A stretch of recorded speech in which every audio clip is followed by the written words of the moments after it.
Hi అండి, నమస్తే. నేను శ్రీలత.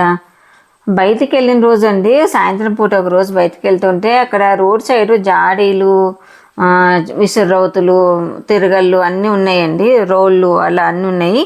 అంటే నేను ఇదివరకు ఒకసారి 2 years కింద చిన్న రోలు కూడా వీళ్ళ దగ్గర తీసుకున్నాను. సరే, జాడీలు ఏదో చాలా కొత్తగా మంచిగా అనిపించినాయి అనేసి ఆగానండి. ఆగి చూస్తే చాలా రకాల జాడీలు ఉన్నాయండి. అలాగే విసురౌతులు అన్ని సైజుల వారీగా ఉన్నాయి. తర్వాత ఇప్పుడు పచ్చళ్ళ సీజన్ కదా, జాడీలు బాగా ముడిపోతున్నాయట. ఆ పిల్లలతో కాసేపు మాట్లాడే కూడా అండి.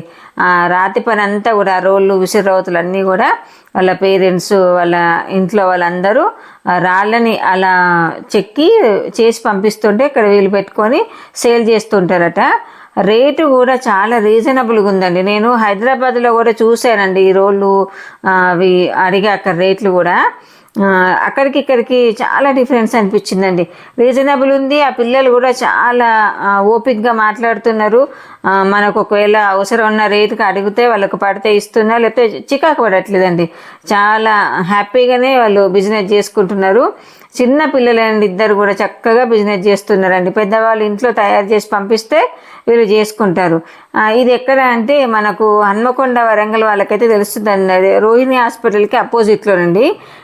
డిఐజీ బిల్డింగ్ ఉంటుంది కదా, ఆ బిల్డింగ్ కాంపౌండ్ వాళ్ళు ఆనుకొని పాత్వే ఉంటుంది కదా రోడ్ సైడ్, దాని మీద పెట్టుకొని సేల్ చేస్తారు.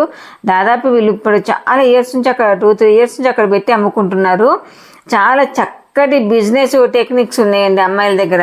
అంటే వచ్చిన కస్టమర్ తోటి నవ్వుతూ మంచిగా మాట్లాడుతున్నారు. చికాకు పడటము, రేటు పడితేనా ఇస్తున్నారు, లేకపోతే లేదు. రేట్లు కూడా చాలా అంటే చాలా రీజనబుల్గా ఉన్నాయి. రేట్లు ఏవి కూడా నాకైతే ఎక్కువ అనిపించలేదండి. నేను ఏమేమి తీసుకున్నానో తర్వాత ఇంకొక వీడియోలో చూపిస్తాను. అసలు నేనైతే ఏం తీసుకుందామని వెళ్ళలేదండి. అలా వెళ్తూ ఉంటే బాగా అనిపించి ఆగాను. కానీ ఆగిన తర్వాత ఆడవాళ్ళం కదండి, ఏదో ఒకటైనా తీసుకోవాలి కదా, అలా అయితే తీసుకున్నానండి. నేను తర్వాత వీడియోలు చూపిస్తాను. జాడీలు అయితే చాలా వెరైటీలో బాగున్నాయి. ఒక 2-3 తెచ్చి పెట్టుకోవాలి అనిపించింది చెట్ల కొరకన్నా. ఓకే అండి, మరొక మంచి కంటెంట్తో మళ్ళీ మీ ముందుకు వస్తా. ఎవరన్నా అవసరం ఉన్న వాళ్ళు రోహిణి హాస్పిటల్ అపోజిట్, నీరుసు బట్టల షాప్కు అపోజిట్. ఆ పిల్లల కష్టాన్ని చూస్తే నాకు ఎందుకు వీడియో తీసి పెట్టాలనిపించిందండి. అదొక్కటే ఉద్దేశంతో వీడియో పెడుతున్నా.